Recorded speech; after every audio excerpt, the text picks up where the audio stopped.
Do that one dance, baby. That one dance. Halo anak-anak semuanya, selamat pagi. Berjumpa lagi bersama-sama pada pembelajaran tema 6, subtema 3, pembelajaran yang ketiga. Hari ini kita masih membahas tentang energi alternatif. Sebelum kita ke materi pada hari ini, kita akan mengenal biodata, tujuan pembelajaran, dan materi kita yang akan bahas bersama-sama. Perkenalkan, nama saya Benedikta Ika Puspitarini, biasanya dipanggil Bu Ika. Bu Ika mengajar kelas 3 di SDK Untung Suropati II. Tujuan pembelajaran kita pada pembelajaran yang ketiga hari ini yaitu anak-anak akan belajar dapat menemukan kata atau istilah khusus yang berkaitan dengan konsep energi alternatif dengan benar. Kemudian anak-anak juga dapat menyelesaikan masalah sehari-hari terkait dengan lama waktu berlangsungnya suatu kejadian dengan benar. Nah, sekarang mari anak-anak kita akan membahas materi kita hari ini.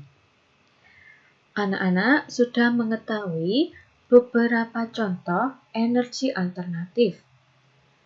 Anak-anak juga sudah mendapatkan informasi tentang contoh energi alternatif.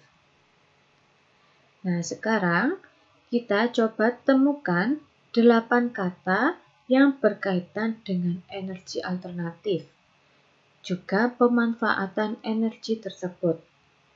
Nah, di sini sudah ada TTS atau teka-teki silang. Kita akan mencari 8 kata yang berkaitan dengan energi alternatif. Nah, di sini Bu Ika sudah menemukan 8 kata yang berkaitan dengan energi alternatif. Nah, yang pertama, coba anak-anak temukan kata apa yang berhubungan dengan energi alternatif. Yang pertama yaitu adalah kata matahari.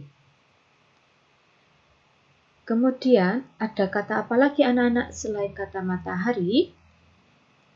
Ada juga kata PLTA ya, atau pembangkit listrik tenaga air. Berikutnya ada kata listrik, ada kata turbin, kemudian ada minyak, angin, generator, dan air. Nah, itu tadi 8 kata yang sudah Bu Ika temukan yang berkaitan dengan energi alternatif. Nah, tadi kita sudah menemukan 8 kata ya, 8 kata dari energi alternatif. Nah, sekarang kita akan pilih 5 kata dari 8 yang sudah kita temukan tadi.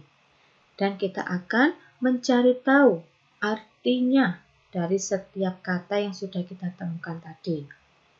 Nah, yang pertama di sini yaitu dari kata matahari. Nah, apa sih arti kata matahari di sini?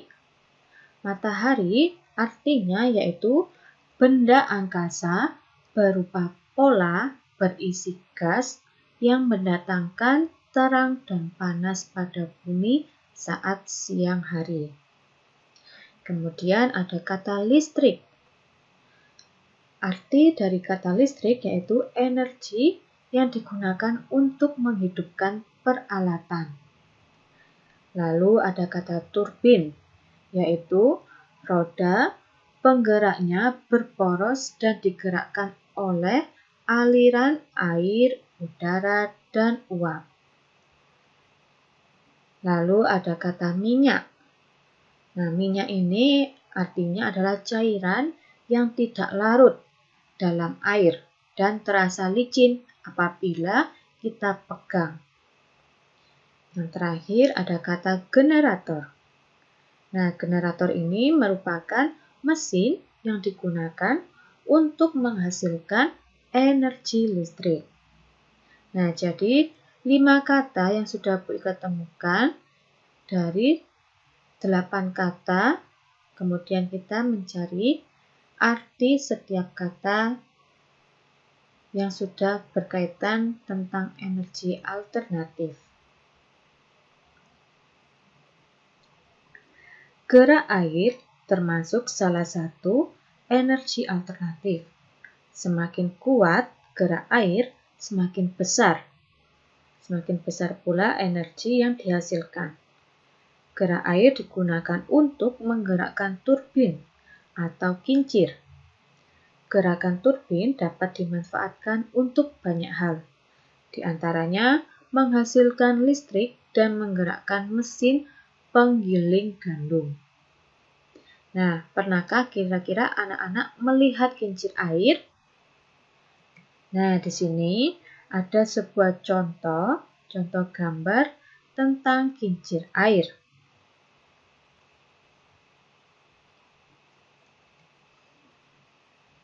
Anak-anak, air ini sangat penting bagi kehidupan makhluk hidup, terutama dalam kehidupan manusia. Manusia ini sangat membutuhkan air. Hewan dan tumbuhan juga membutuhkan air. Kita harus saling menjaga ketersediaan air. Menjaga lingkungan tetap bersih termasuk sikap dari menjaga air. Kebersihan air berpengaruh terhadap kesehatan manusia. Oleh karena itu, gunakanlah selalu air yang bersih. Saat ini banyak minuman kemasan yang dijual. Perhatikan tanda khusus pada kemasan. Nah, jadi anak-anak, di setiap minuman, di dalam setiap minuman kemasan pasti ada tanda khusus. Kira-kira tanda khususnya itu apa? Nah, tanda khususnya ini yaitu berupa batas waktu penggunaan air atau batas waktu untuk bisa kita konsumsi.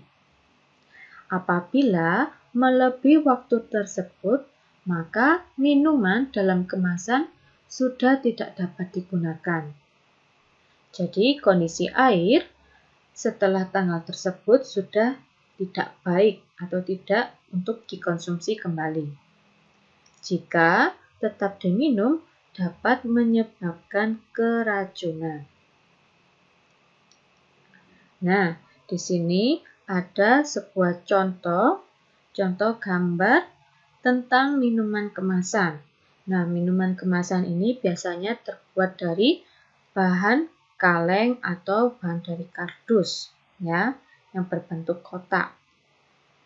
Nah, di mana kita bisa menentukan tanda waktu penggunaannya?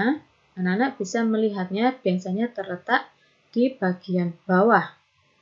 Di bagian bawah tengah ini biasanya terletak di situ atau kadang-kadang terletak di atas sebuah kotak minuman kemasan.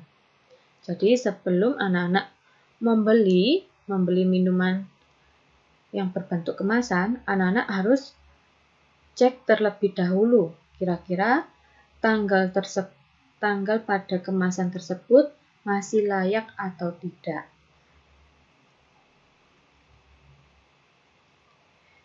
Nah, di sini juga ada dua contoh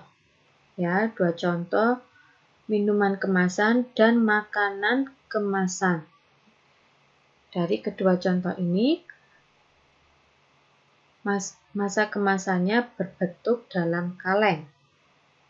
Nah, kemasan ini biasanya menunjukkan hari, bulan, dan tahun. Biasanya digunakan untuk kemasan minuman. Sedangkan untuk kemasan dalam makanan yang biasanya berbentuk kaleng, ini hanya menunjukkan bulan dan tahunnya saja. Nah, letaknya juga sama, biasanya terletak di atas bagian kaleng ataupun di bawah kaleng tersebut. Jadi, kita harus lebih selektif lagi atau lebih teliti lagi ketika kita berbelanja atau membeli makanan maupun minuman dalam bentuk kemasan. Nah, sekarang kita akan berlatih mengamati waktu penggunaan yang ada pada kemasan. Nah, di sini Bu Ika memberikan satu contoh mengamati waktu penggunaan pada kemasan dalam minuman. Nah, di sini minuman pada gambar di sini baik digunakan sebelum waktu kapan. Nah, di sini anak-anak harus melihat terlebih dahulu bentuknya atau waktu dalam kemasan tersebut. Nah, kira-kira di tanggal berapa? Nah, karena pada gambar di sini tidak ada atau tidak menunjukkan tanggal, tetapi hanya menunjukkan bulan dan tahunnya saja. Maka, pada gambar yang Bu Ika contohkan saat ini, yaitu menunjukkan sebelum bulan Desember tahun 2017. Jadi anak-anak harus perhatikan batas waktu penggunaan makanan dan minuman agar kita terhindar dari bahaya. Makanan atau minuman yang kadaluarsa berbahaya untuk kesehatan. Makanan atau minuman yang kadaluarsa ini tidak dapat memberi kita energi baik bagi tubuh. Demikian tadi anak-anak pembahasan kita di tema 6, subtema 3 pembelajaran yang ketiga. Semoga anak-anak dapat memahami pelajaran yang sudah Bu Ika jelaskan. Sampai jumpa lagi di video pembelajaran selanjutnya. Tuhan Yesus memberkati.